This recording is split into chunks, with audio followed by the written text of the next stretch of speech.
Assalamualaikum warahmatullahi wabarakatuh.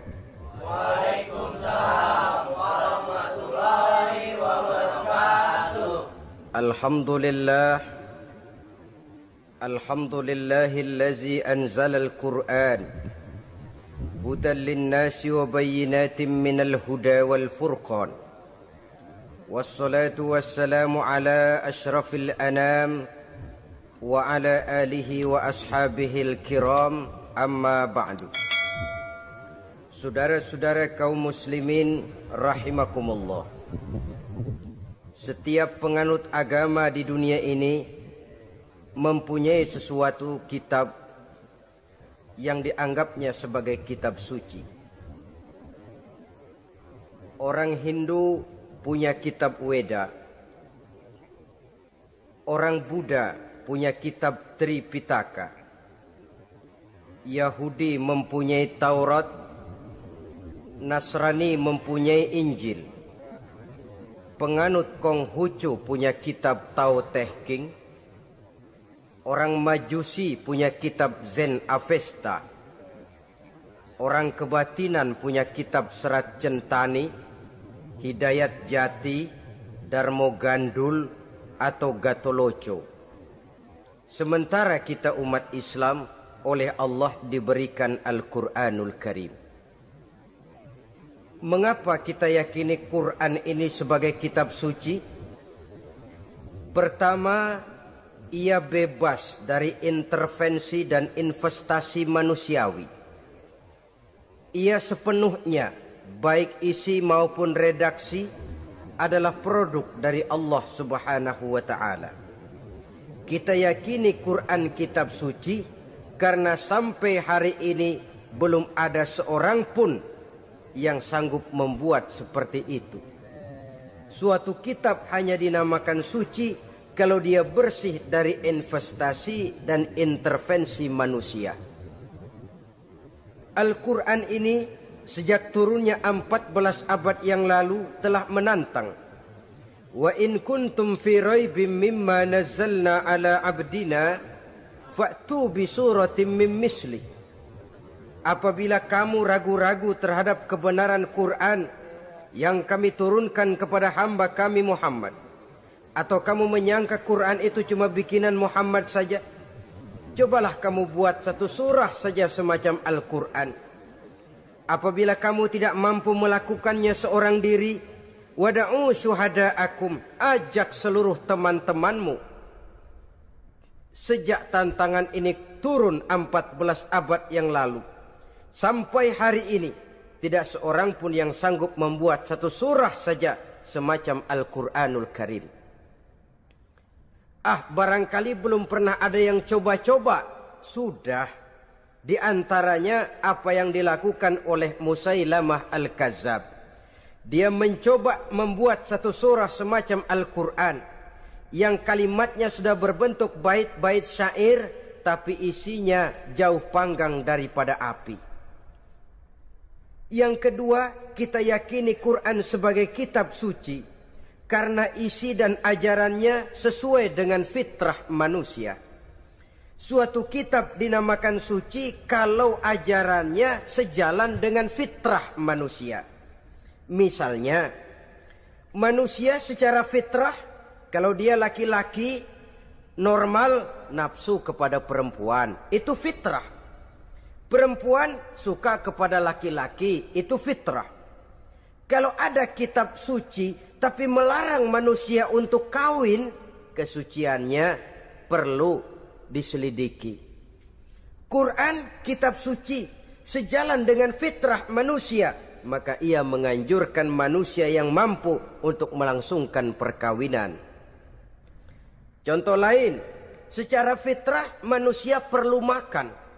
Kalau ada kitab suci yang melarang manusia puasa saja siang malam terus menerus, itu kan sama juga nyuruh orang mati.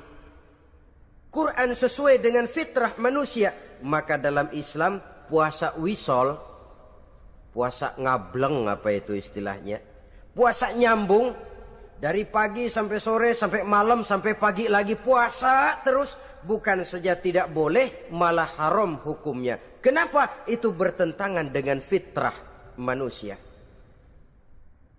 Yang ketiga, kita yakini Quran sebagai kitab suci karena isinya tidak kontroversial. Isinya tidak saling bertentangan satu sama lain. Di ayat manapun Quran mengajarkan Allah itu Esa.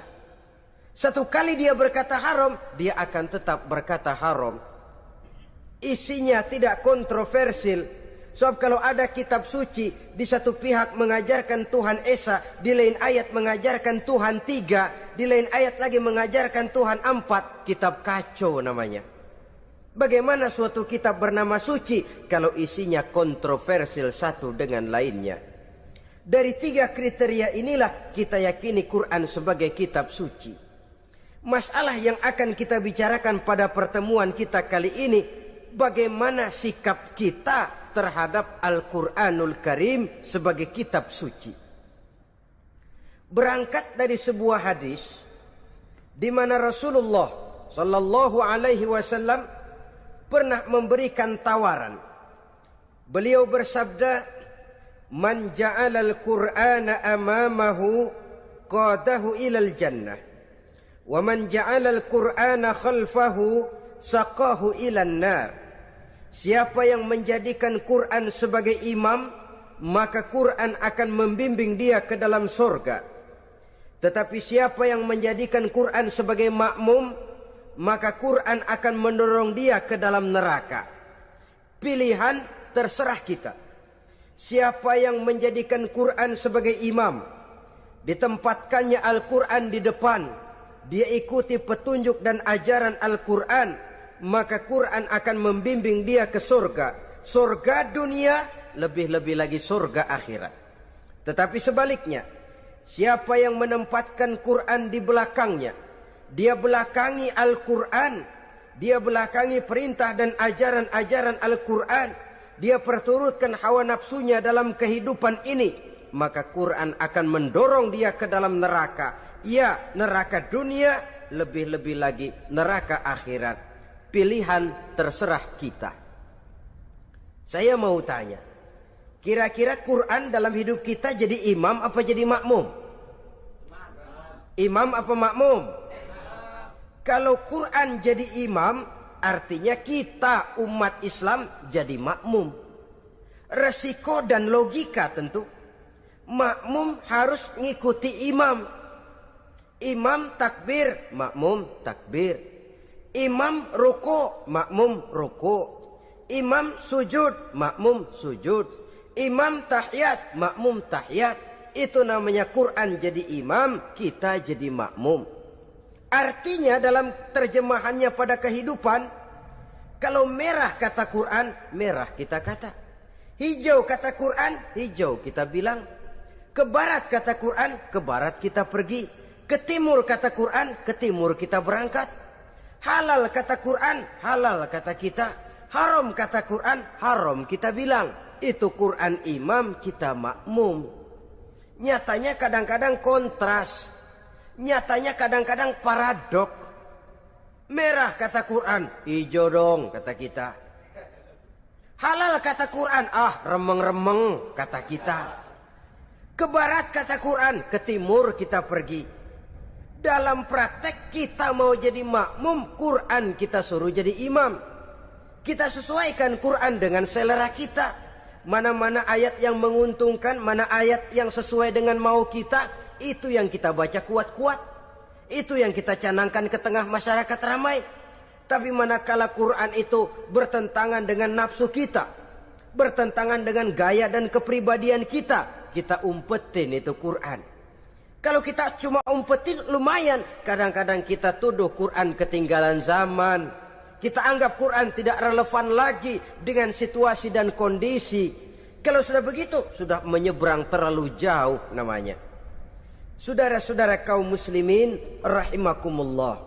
Inilah makna hadis Nabi yang diriwayatkan dari Imam Ali bin Abi Thalib, bersabda Rasul, "Man qara'al Qur'ana fastazharahu fa ahalla halalahu wa harrama haramahu adkhalahul jannah.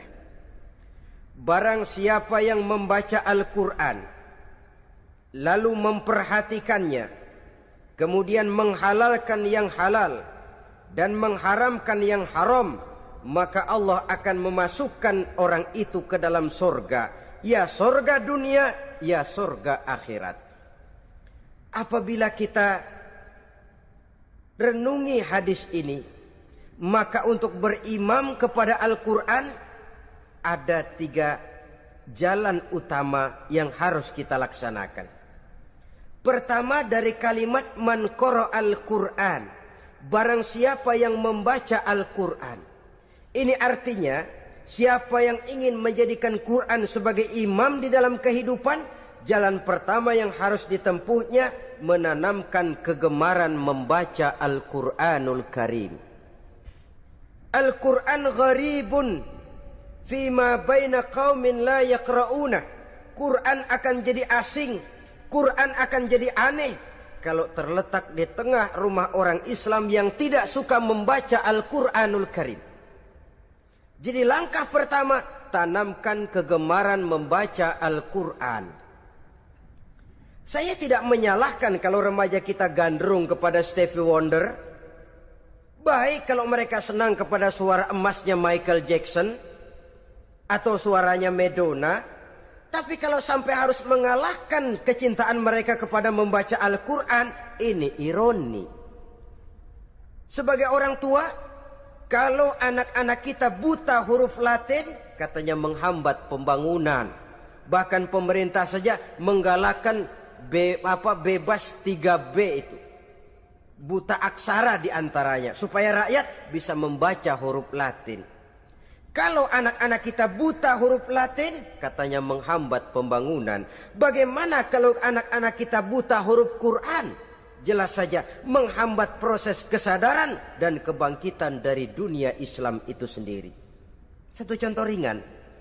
Dulu sebelum pembangunan merata, listrik belum lagi masuk desa, kampung gelap, rumah pakai lampu minyak. Kalau kita masuk kampung, terasa banyak orang Islam. Kenapa? Di rumah sebelah sana kita dengar anak muda sedang latihan baca rawi. Sebelah sini ibu-ibu sedang selawatan. Di rumah sana remaja sedang baca Quran. Pembangunan maju, listrik masuk desa. Alhamdulillah. Tapi apa yang kemudian terjadi? Proses pergeseran nilai. Setelah listrik masuk desa, radio main kenceng-kencengan, televisi main gede-gedean, baca Quran sudah barang aneh, langka.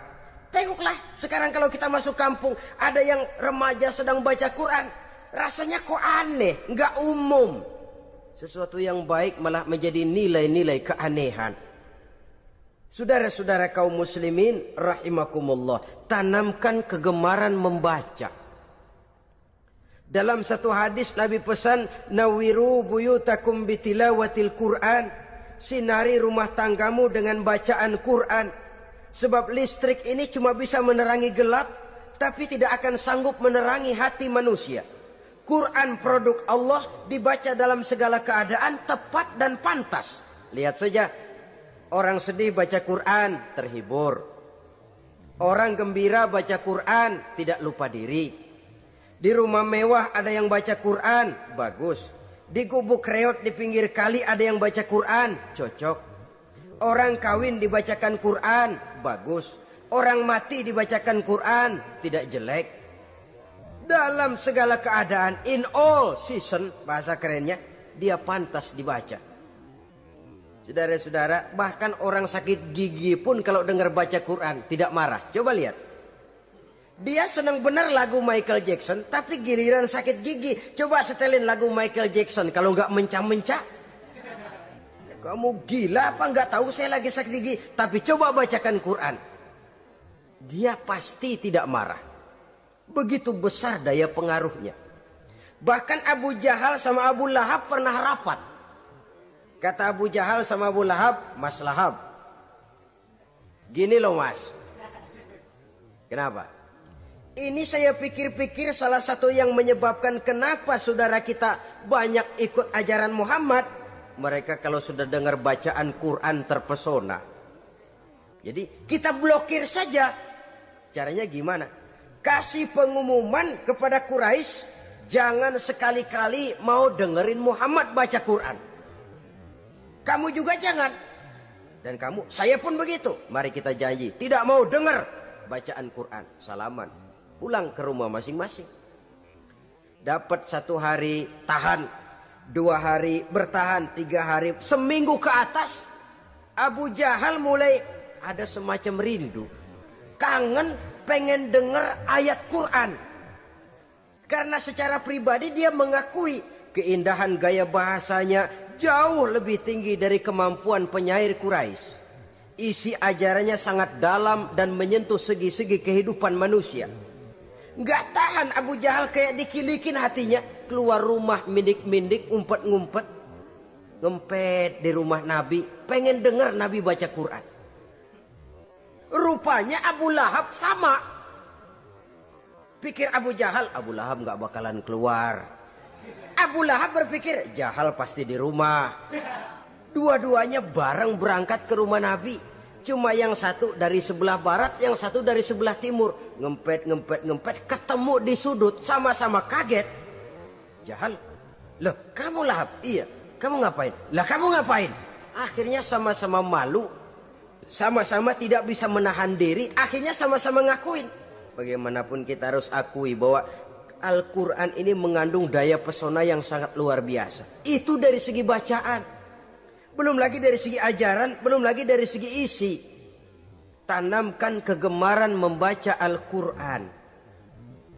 Sampai-sampai Nabi katakan, Innallazi laisa fi jawfihi syai'um minal Qur'an kal baitil kharib. Orang yang dari tenggorokannya belum pernah keluar ayat Quran barang sepotong pun, belum pernah ngaji barang seayat pun, itu orang kata Nabi kal baitil kharib, kayak rumah kosong. Rumah kan kalau kosong biar bagus, mewah, besar, perabotannya lengkap. Kalau kosong angker, setan kuntilanak memedi, betah benar di situ. Saudara-saudara kaum muslimin rahimakumullah. Dalam satu percontohan Nabi mengatakan begini. Masalul mu'minil lazi yaqra'ul Qur'an kamasalil utrujah. Rihuha thayyibun wa ta'muha thayyibun. Orang mukmin yang suka membaca Quran adalah ibarat buah utrujah. Baunya wangi, rasanya lezat. Kira-kira kalau di negeri kita buah apa utrujah itu? Semacam jeruk yang manis lah. Sudah baunya wangi, rasanya enak. Itu buah itu. Orang mukmin yang suka baca Quran kayak buah itu. Baunya wangi, rasanya enak. Artinya syiarnya hidup, isinya memang orang mukmin. Sebaliknya, wa masalul mu'minil lazi la yaqra'ul Qur'an kamasalit tamrah la riha laha wa ta'muha hulwun. Orang mukmin yang tidak suka baca Quran kayak korma.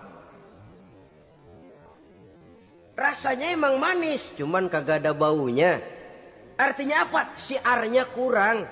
Kalau orang belum tapi kenal kan kagak mau makan kurma. Kenapa? Nggak ada baunya.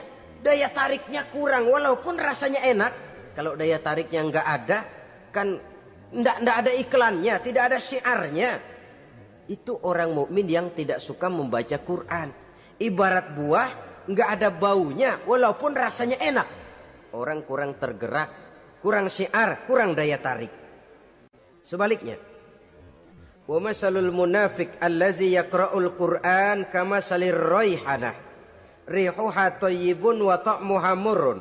Orang munafik yang suka baca Quran seperti buah raihanah. Apa itu? Baunya wangi, rasanya pahit. Orang munafik baca Quran kayak buah itu. Baunya sih enak, cuman rasanya pahit. Yang munafik baca Quran. Syiarnya sih lumayan, daya tariknya hebat, isinya munafik. Nah, paling jelek orang munafik yang gak suka baca Quran. Wa masalul munafiqil lazi la yaqra'ul Qur'an kamasalil hanzalah laisa laha rihun wa ta'muha murrun. Orang munafik yang tidak suka baca Quran seperti buah hanzalah, sudah enggak ada baunya, rasanya pahit lagi. Kalau buah pacek kali. Udah baunya kagak ada, kalau dimakan bikin orang celeng. Saudara-saudara kaum muslimin rahimakumullah, tanamkan kegemaran membaca Al-Quran, karena membaca Al-Quran merupakan ibadah yang besar. Bahkan kata Nabi, afdalu ibadati abdi qiraatul Quran. Nilai ibadah yang paling baik dari hambaku adalah ibadah membaca Al-Quran. Dalam solat pahalanya lebih besar di luar solat daripada di luar solat.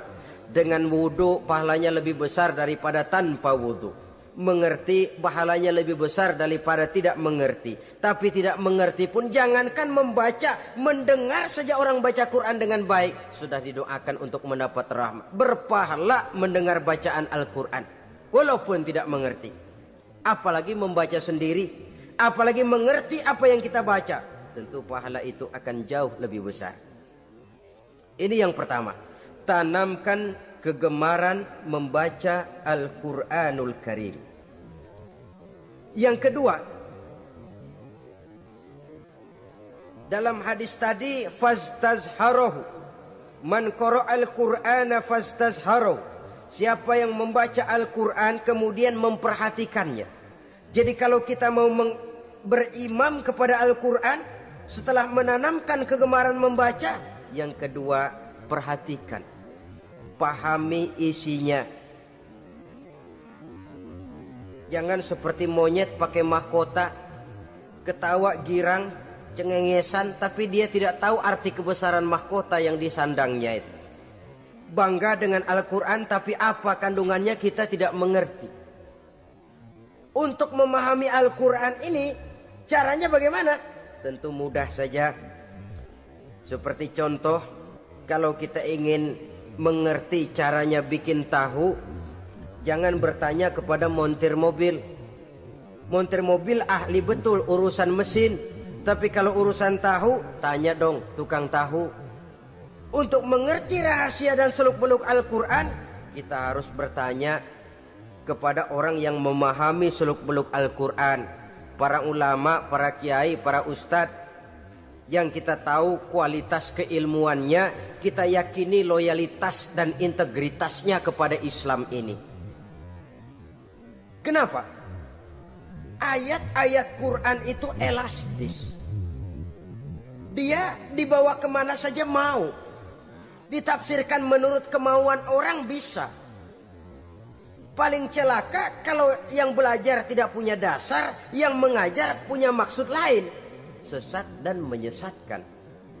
Yang ngajar punya nafsu ambisi, yang belajar tikus budeg. Yang memang tidak punya dasar apa-apa. Sekali belajar langsung tafsir. Cara wudhu yang baik saja belum ngerti.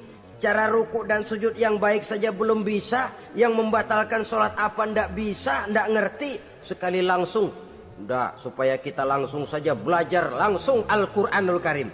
Tidak jelek. Cuma akan lebih baik kalau sebelumnya ada unsur penunjang dari nilai-nilai keilmuan dalam Islam ini. Disinilah perlunya menghidupkan majelis-majelis taklim. Sebab kalau Al-Quran hanya dipahami dan dikutak-kutik menurut maunya rasio saja, kekuatan rasio terbatas. Saya akan khawatir nantinya akan timbul pendapat-pendapat di mana Al-Quran disesuaikan dengan otak. Bukan otak ngikuti Quran, tapi Quran disuruh ngikuti otak. Contoh yang dekat saja, kalau saudara ngukur kayu pakai meteran, itu kira-kira meteran ikut kayu apa kayu ikut meteran? Ayo, kira-kira kayu ikut meteran apa meteran ikut kayu? Meteran ikut kayu. Bagus. Kalau meteran ikut kayu, artinya nggak ada meteran benar di dunia ini. Kayunya kependekan, meterannya dipotong. Kan begitu toh? Meteran ikut kayu namanya. Bukan meteran ikut kayu, tapi kayu yang harus ikut meteran. Otak harus ikut wahyu. Jangan wahyu disuruh ikut otak. Manusia ikut Quran, jangan Quran disuruh ikut manusia. dan kaum orientalis, ya, orang barat di luar Islam yang mendalami mempelajari Islam dengan tujuan mencari kelemahan Islam untuk menghantam umat Islam, itu sengaja mencari ayat-ayat yang mereka kumpulkan untuk menghantam umat Islam, supaya mereka meragukan Qur'annya untuk kemudian pada suatu saat meninggalkan Qur'an sama sekali. Timbullah pendapat ada ayat Quran yang sudah tidak sesuai lagi katanya dengan situasi dan kondisi. Seolah-olah otak manusia sudah jauh lebih pintar daripada Al-Quranul Karim. Saudara-saudara kaum muslimin rahimakumullah, inilah yang kita berlindung dari Allah. Sebab secara demikian, dengan kata lain, kita secara tidak sadar sudah mengurangi kemahamutlakan dan kesempurnaan dari Allah Subhanahu wa ta'ala. Untuk memahami Al-Quran, maka kita harus bertanya kepada ahlinya, mengaji, menghidupkan majelis-majelis taklim. Jangan sampai Al-Quran menjadi awam di tengah masyarakat Islam sendiri. Ini jalan yang kedua, memahami isinya. Sehingga dengan demikian, manakala Al-Quran dibacakan orang, pemikiran kita tidak lagi terpusat kepada kemerduan suara orang yang membaca, tapi tertuju kepada isi yang dikandungnya. Sehingga dalam kondisi semacam itu, boleh jadi tiap kali dibacakan Al-Quran, nilai iman makin tambah. Kita dengar orang baca, Alam taro kaifa fa'ala rabbuka bi ashabil fil. Terbayang oleh kita bagaimana Raja Abrahat dengan pasukannya mau menghancurkan Ka'bah. Bagi Allah cukup menurunkan burung ababil, hancur lebur Abrahat, raja besar dengan seluruh pasukan gajahnya, berantakan dibuatnya cuma dengan burung ababil. Allah maha besar, Allah maha kuasa. Tambah iman. Kalau tidak, ya seperti yang banyak terjadi. Quran menceritakan azab, kita malah kesenangan. Walakum azabun alim, kamu akan mendapat azab yang pedih. Kita teriak di pojokan, toyib, toyib. Allah, alhamdulillah. Digambarkan azab malah baik-baik. Bahwa kita suka, kita gemar kepada bacaan Quran dengan suara yang merdu, alhamdulillah. Akan lebih baik lagi kalau kita mengerti apa yang dibacanya. Sebab perintah membaca tersirat makna perintah untuk memahami. Perintah memahami tersirat makna untuk mengamalkan. Dengan kata lain, kita hanya bisa mengamalkan Quran dengan baik kalau kita mengerti isinya. Kita hanya bisa mengerti isinya kalau kita rajin membacanya. Baik membaca yang tersirat, baik membaca yang tersurat dengan petunjuk para alim ulama, para kiai, dan orang-orang yang ahli di bidang itu. Saudara-saudara kaum muslimin rahimakumullah, inilah jalan kedua. Upayakan memahami isinya.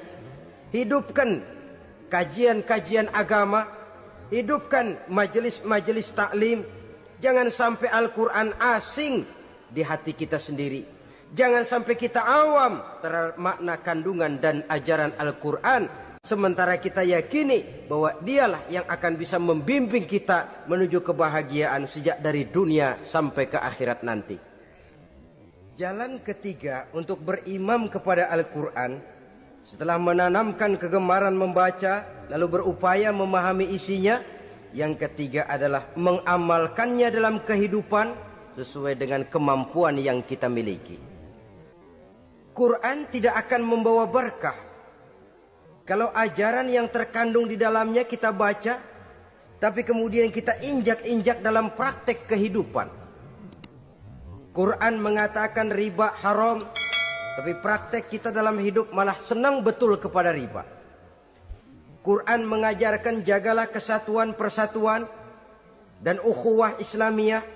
Praktek yang kita lakukan malah centang perenang, malah saling bertolak belakang, malah kadang menjegal kawan seiring, menggunting dalam lipatan, ramai kita dengan kita. Lalu kelemahan pun menjadi kenyataan di mana-mana. Quran sekali lagi tidak akan membawa berkah kalau yang kita baca kita injak-injak. Tentang pengamalan Al-Quran ini, Allah Subhanahu wa taala mengklasifikasi manusia dalam firman-Nya, "Tsumma awrasnal kitabal ladzina astafaina min ibadina." Kemudian kami wariskan Al-Qur'an ini kepada hamba-hamba kami yang kami pilih. Ya Allah, coba saja kita lihat ayat ini. Quran kitab pilihan diberikan kepada umat pilihan, yaitu kita-kita ini. Lalu bagaimana umat pilihan ini setelah menerima Al-Quran? Terbagi dalam 3 kelompok besar. Pertama, kata Allah, "Faminhum zalimun linafsihi." Di antara mereka ada yang setelah menerima Al-Quran kemudian zalim kepada dirinya sendiri. Artinya hanya mulutnya saja yang menerima Al-Quran, tapi perbuatannya menginjak-injak Al-Quran. Orang semacam ini tidak zalim kepada Allah, tidak zalim kepada Rasulullah, tetapi orang semacam ini zalim kepada dirinya sendiri. Dia terima Quran dengan mulutnya, tapi dia injak-injak Quran dengan perbuatannya. Na'udzubillah summa na'udzubillah. Kelompok yang kedua, faminhum muqtasid. Di antara mereka ada yang setelah menerima Al-Quran lalu muqtasid. Muqtasid ini 50-50. Ngambil jalan tengah. Ajaran Quran dipakai, ajaran setan dikerjain. Artinya juga perintah Quran oke, larangan Quran heeh. Saudara-saudara, malaikat bingung bagaimana montennya nih anak ini. Perintah Quran dikerjain, larangan Quran juga dikerjain. Ini muqtasid. Nah, yang ideal adalah golongan yang ketiga, kata Allah, "Wa minhum sabiqun bil khairati biiznillah." Di antara mereka ada lagi yang setelah menerima Al-Quran lalu berlomba-lomba melaksanakannya, berlomba-lomba mengamalkan kebaikan. Dan itu hanya bisa terjadi biiznillah, dengan izin dari Allah. Hidayah, saudara-saudara. Berapa banyak orang yang mengerti Quran tapi hidupnya jauh dari cahaya Quran. Berapa banyak orang yang ahli Quran tapi cahaya Quran tidak menerangi kehidupannya. Berapa banyak orang yang ahli hukum tapi bikin bingung masyarakat dengan fatwanya. Saudara-saudara kaum muslimin, kenapa bisa terjadi? Itu tidak ada hidayah, tidak biiznillah, tidak ada izin dari Allah. Maka bisa membaca Quran, alhamdulillah. Bisa memahaminya, kita bersyukur kehadirat Allah. Lebih penting dari itu, kita mohon hidayah agar bisa mengamalkannya sesuai dengan kemampuan kita. Saudara-saudara kaum muslimin rahimakumullah. Mana yang lebih banyak di zaman kita sekarang ini? Kita bisa analisa. Ada yang menerima Quran hanya dengan mulutnya saja. Kalau ditanya, Tuhanmu siapa? Allah. Kiblatmu mana? Ka'bah. Saudaramu siapa? Umat Islam. Kitab sucimu apa? Quran. Kamu bisa baca? Enggak. Ya, kalau cuma enggak bisa baca barangkali kadang-kadang Quran saja pun tidak punya. Ini yang ironi, ini yang menyedihkan. Saudara-saudara kaum muslimin rahimakumullah. Tanpa melaksanakan konsepsi Al-Quran di dalam kehidupan, maka kesenangan kita membacanya, pengertian kita tentang Al-Quran, barangkali tidak akan bisa berbuat terlalu banyak di dalam kehidupan. Maka sekarang ini sudah ada terjemahan Quran dalam bahasa Indonesia, dalam bahasa daerah, dalam bahasa Inggris, Belanda, bahkan Jerman. Yang masih harus terus dan selalu ditingkatkan terjemahan Quran di dalam kehidupan. Dengan kata lain, kita umat Islam menunggal dengan Quran kita. Jangan cuma jadi kebanggaan Islam tinggi, tidak ada yang lebih tinggi dari Islam. Quran kitab suci, tidak ada yang bisa menandinginya. Qurannya, tapi umatnya, kadang-kadang kita ini jauh panggang daripada api. Kita bersyukur musabaqah tilawatil Quran dihidupkan dengan biaya bermiliar rupiah. Sejak dari tingkat kelurahan, kecamatan, wali kota, provinsi sampai kepada tingkat nasional untuk menanamkan kegemaran membaca Quran. Setelah itu hendaknya diadakan peningkatan dengan upaya memahaminya. Sehingga pada suatu saat boleh kita adakan musabaqah pengamalan Quran. Hadiahnya sudah langsung dari Allah sendiri. Ini yang kita perlu berlomba. Berlomba mengamalkan ajaran Quran. Sabiqun bil khairat. Berlomba mengamalkan ajaran-ajaran Al-Quranul Karim. Nah, oleh karena Al-Quran ini dalam bentuknya yang umum kadang-kadang hanya menjelaskan satu persoalan secara global, kita memerlukan tuntunan sunnah dari Rasulullah Shallallahu Alaihi Wasallam. Umpamanya, Quran hanya mengajarkan aqimis sholat, dirikan sholat. Caranya bagaimana? Tidak ada cara sholat dalam Quran. Dari mana kita tahu cara sholat? Dari sunnah. Itu sebabnya selain Al-Quran sebagai sumber utama, kita memerlukan sunnah. Bahwa sholat pakai takbiratul ihram di Quran tidak ada. Bahwa sholat pakai tahiyat dalam Quran tidak ada. Jadi kalau orang cuma Quran saja, tidak ada sunnah itu, ya bagaimana kita bisa sholat? Quran cuma mengatakan wa atimul hajja wal umrata lillah, laksanakan haji dan umrah karena Allah. Bagaimana manasik haji? Bagaimana cara sa'i? Bagaimana cara wukuf? Bagaimana cara melontar? Tidak ada dalam Quran. Yang memuat itu tidak lain sunnah. Untuk memahami Quran dan sunnah ini, kita memerlukan orang yang menguasai Quran dan sunnah. Oleh karena itu kita perlu petunjuk kepada para ulama. Itu sebabnya Quran sendiri mengatakan wa in tanaza'tum fi syai'in farudduhu ila Allahi wa rasulih. Apabila kamu berbeda pendapat tentang suatu persoalan, kembalikan kepada Allah dan Rasulnya. Kembalikan kepada Allah artinya kembalikan kepada Quran. Kembalikan kepada Rasul maksudnya kembalikan kepada sunnah. Siapa yang mengerti Quran dan sunnah? Para ulama yang kualitas ilmunya kita yakini, loyalitas dan kredibilitas serta integritas keislamannya bisa menjadi panutan. Saudara-saudara kaum muslimin rahimakumullah. Dengan demikian, kalau orang berkata langsung saja memahami Quran, sekarang kan sudah banyak terjemahannya, tidak usah lewat ulama-ulamaan. Saya tidak mencela, cuma agak mengkhawatirkan. Kalau dia memahami Quran cuma sekedar lewat terjemahannya saja, sangat mungkin jadi dia bisa salah paham. Kita memerlukan bantuan sunnah, kita memerlukan petunjuk para ulama yang menguasai di bidang itu. Kembalikan kepada Quran dan sunnah, artinya bertanya kepada orang yang memahami Quran dan sunnah. Loh, dengan begitu kan akan terjadi perbedaan pendapat. Perbedaan pendapat sesuatu yang halal sepanjang tidak menyebabkan kita berpecah belah. Halal berbeda pendapat, asal diletakkan pada proporsinya. Apalagi kalau perbedaan pendapat itu cuma masalah teknis, bukan masalah prinsip. Kenapa tidak pulang saja kepada tuntunan Quran? Lana a'maluna walakum a'malukum. Kami akan mengamalkan amalan yang kami yakini benarnya. Saudara persilahkan mengamalkan amalan yang saudara yakini benarnya. Sama-sama punya alasan, sama-sama punya dalil. Tidak usah saling menyalahkan. Tidak usah saling mengklaim, merasa yang paling benar, orang lain salah semua. Kemukakan argumen, jangan sentimen. Harus dengan semangat mencari kebenaran, bukan untuk mencapai kemenangan.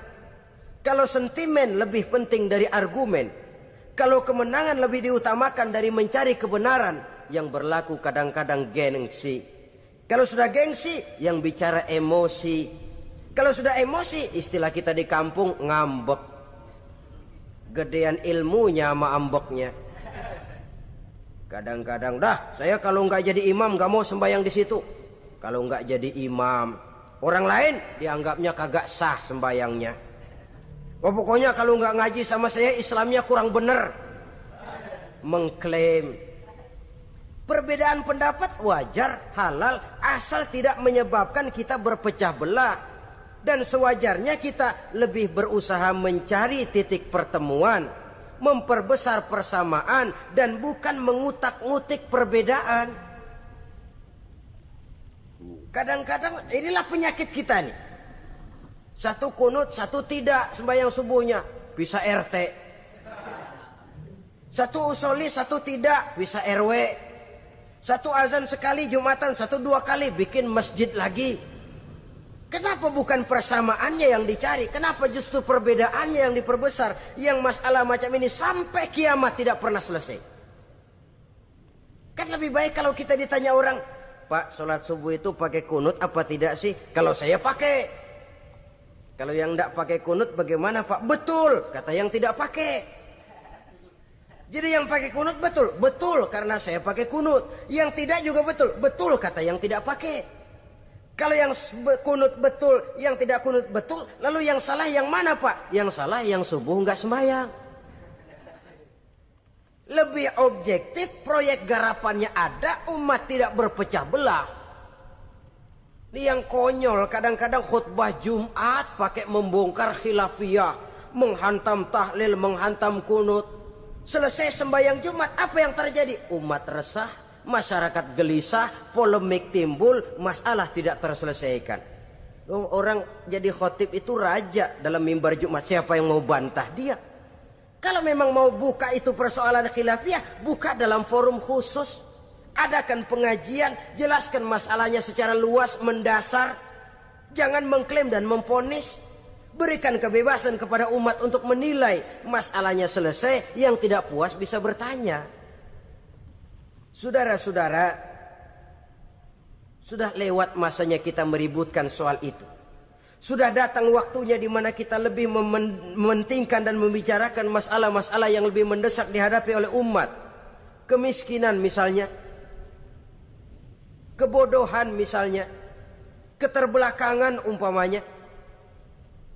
Peluang untuk mendapatkan pendidikan yang layak bagi anak-anak kita yang berotak cerdas tapi tidak punya kemampuan ekonomi umpamanya. Itu akan lebih objektif ketimbang kita membicarakan masalah-masalah yang sampai kiamat tidak akan pernah selesai. Yang hanya akan menyebabkan kita menjadi lemah, persatuan koyak, solidaritas sosial lalu menurun, saling curiga menjadi tumbuh karenanya, dan pada akhirnya kita tidak akan pernah bisa berbuat banyak. Untung kalau tidak menjadi tertawaan bagi orang yang berdiri di luar pagar. Saudara-saudara kaum muslimin rahimakumullah. Sekali lagi, Al-Quran tidak akan membawa berkah kalau yang kita baca kita injak-injak.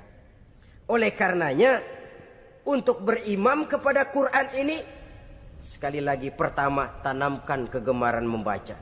Yang kedua, upayakan memahami isinya melalui bimbingan orang yang ahli di bidang itu. Yang ketiga, amalkan sesuai dengan kemampuan. Sebab itu ada prinsip, kalau isi suatu hadis nampaknya bertentangan dengan otak, kesohihan hadis itu boleh diperiksa. Tapi kalau ayat Quran nampaknya bertentangan dengan otak, otaknya yang harus diperiksa. Jangan Qurannya lalu disesuaikan dengan otak. Sebab kalau kita sudah berani berteori, ada ayat Quran yang tidak sesuai dengan keadaan. Ayat yang mana? Yang ini. Tahun depan tambah lagi. Tahun depan tambah lagi. Makin lama makin habis Al-Quran itu. Yang perlu diperbarui cara kita memahami Quran. Bukan dengan mengemukakan teori ayat Quran kehilangan relevansi. Cara kita memahami barangkali yang kurang relevan. Dalam situasi, dalam konteksnya dengan situasi dan kondisi. Jangan lupa, Al-Quran ini kan untuk semua umur. Dia bisa dipahami secara filosofis, dia bisa dipahami dengan kacamata orang awam. Tingkat kemampuan berpikir orang tidak semuanya sama. Kalau semua orang kita mau ajak berfilsafat, merenung dalam-dalam, menerawang tinggi-tinggi, ialah buat mereka yang terjangkau oleh perguruan tinggi. Tapi buat saudara-saudara kita, pedagang-pedagang kecil, petani di desa-desa terpencil, remaja-remaja yang jauh dari sentuhan teknologi canggih, sanggupkah mereka berpikir filosofis? Sementara mereka merupakan bagian terbesar dari kondisi umat ini. Saudara-saudara kaum muslimin, oleh karenanya ditentang membaca, memahami dan mengamalkan. Rasulullah Shallallahu Alaihi Wasallam pernah memberikan sugesti. Beliau bersabda, "In aradtum aisas su'ada," apabila kamu menginginkan kehidupan yang bahagia, hidup seperti hidupnya orang-orang yang bahagia, dan tentu ini keinginan kita semua. Wa mautas syuhada, dan menginginkan mati sebagai matinya para syuhada, para pahlawan pembela agama, orang yang mati syahid. Wah, ini sudah tidak duanya ini. Hidup mulia, mati syahid. Dapat dua-duanya. Wan najata yaumal hasyri, dan ingin mendapat keselamatan pada hari hasyar, hari pengumpulan manusia di padang mahsyar. Wazilla yaumal harri, dan mendapat perlindungan dari Allah pada hari yang sangat panas. Wal huda minad dhalalah, dan mendapat petunjuk dari kesesatan. Nah, ini keinginan semua orang. Kan yang kita cari apa sih? Hidup bahagia. Biar ndak kaya asal bahagia, sudah enak. Lalu apa lagi? Matinya sebagai syahid. Kemudian di hari pengumpulan nanti mendapat keselamatan. Lalu pada saat orang lain kepanasan kita mendapat perlindungan. Kemudian orang lain kebingungan kita mendapat petunjuk. Kalau ini yang diinginkan kata Nabi, resepnya fa'adimu qiraatal Quran, maka lazimkan, biasakan olehmu membaca Quran. Tidak ada terlambat. Idealnya memang dari kecil, sebab lidah kalau sudah kaku berat.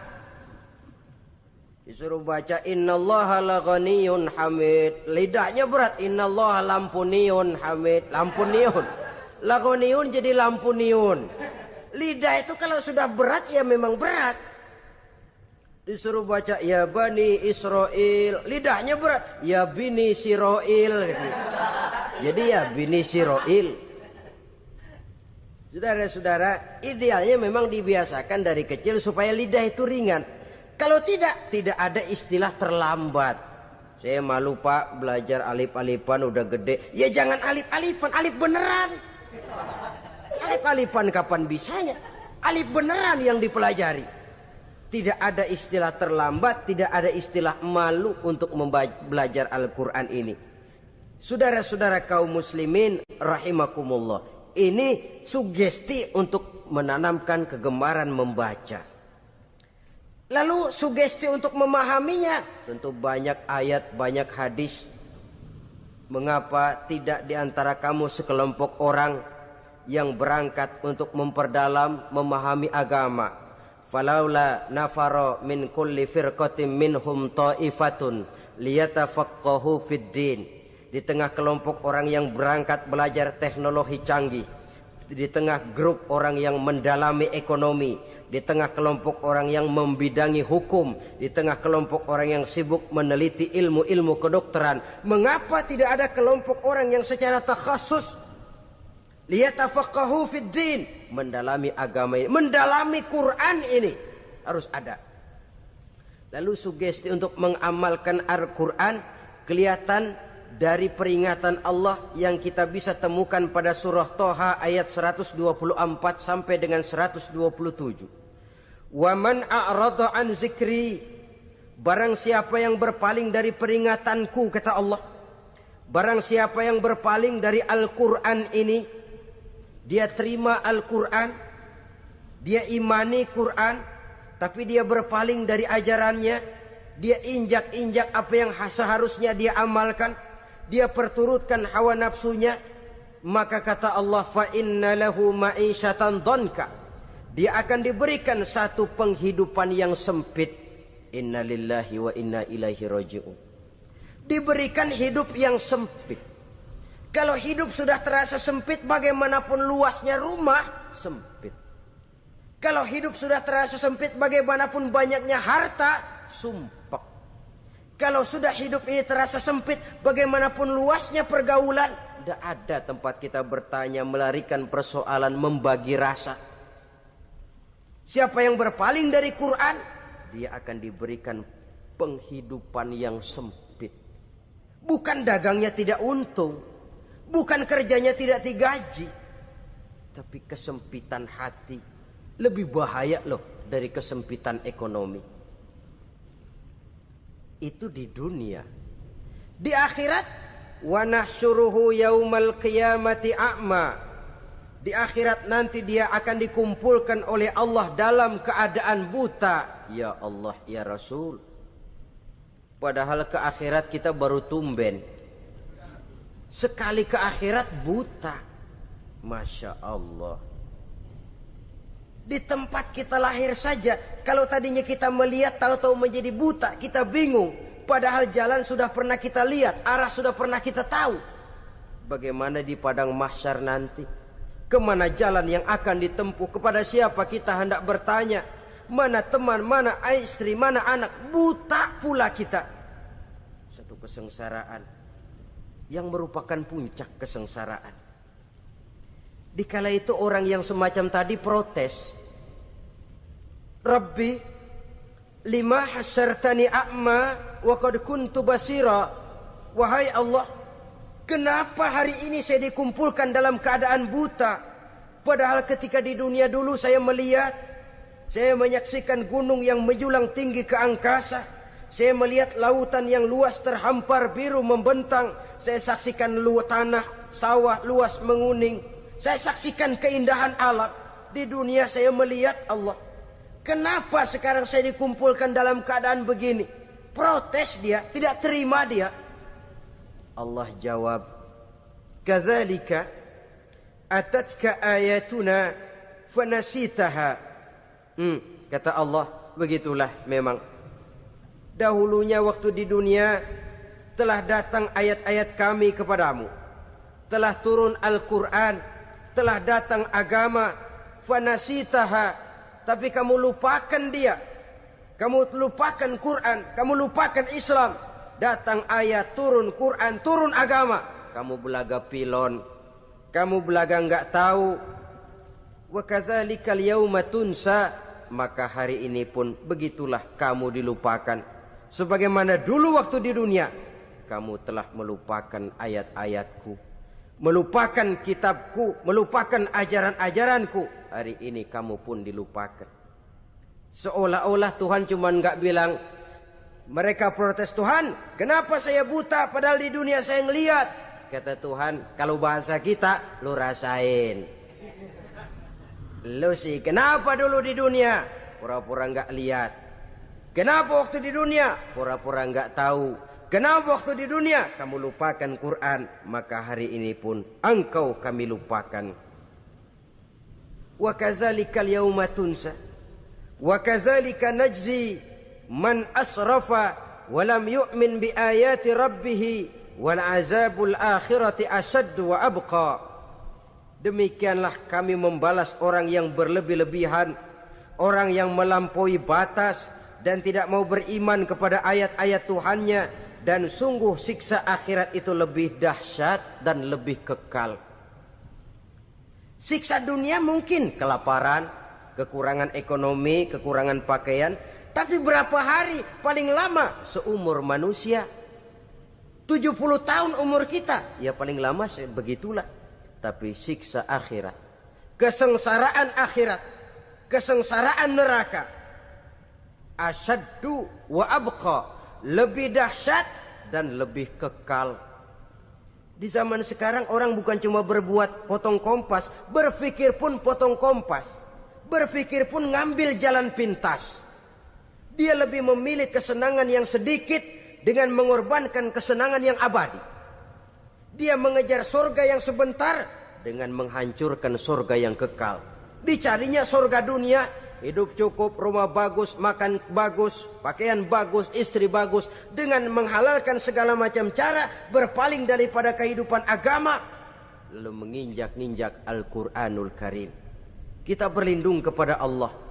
Jangan sampai dimasukkan dalam kelompok yang di akhirat nanti dibangkitkan dalam keadaan buta. Na'udzubillah summa na'udzubillah.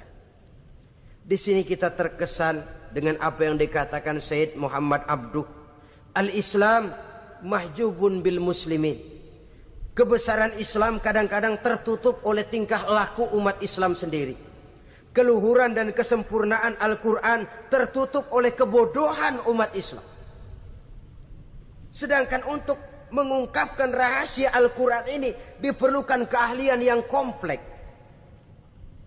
Saudara yang di Fakultas Teknik belajar teknologi, ungkap buka rahasia Quran di bidang teknologi. Saudara yang di bidang kedokteran, ungkap buka rahasia Al-Quran di bidang kedokteran. Saudara yang ahli geologi, pelajari struktur kulit bumi dengan mengungkap rahasia Al-Quran. Sehingga pengkajian kita tentang teknologi, pengkajian kita tentang angkasa luar, pengkajian kita tentang anatomi manusia akan berakhir kepada subhanaka ma khalaqta hadza batila. Ya Allah, tidak satu pun yang Engkau ciptakan ini sia-sia. Perut bumi mengandung minyak, timah, kekayaan yang berharga untuk manusia. Mempelajari angkasa luar bisa memahami musim dan menyelamatkan manusia. Mempelajari rimba belantara, teknologi canggih, akhirnya akan memperkuat nilai-nilai iman. Menerjemahkan ajaran Quran lewat disiplin ilmu yang kita kuasai masing-masing, untuk kemudian bekerja sama bahu-membahu dalam rangka mengimani Al-Quran, mengamalkan Al-Quran, dan mengawal keluhuran Al-Quranul Karim yang atas dasar tuntunannya kita hidup, untuknya kita berjuang, dan dalam bimbingannya kita ingin kembali menghadap Allah Subhanahu wa ta'ala. Inilah pertemuan yang singkat ini. Mudah-mudahan kita diberikan kekuatan oleh Allah untuk berimam kepada Al-Quran, menjadikannya sebagai pedoman utama di dalam kehidupan kita. Terima kasih atas segala perhatian. Mohon maaf atas segala kekurangan. Usikum wa nafsi bitaqwallah. Wassalamualaikum warahmatullahi wabarakatuh.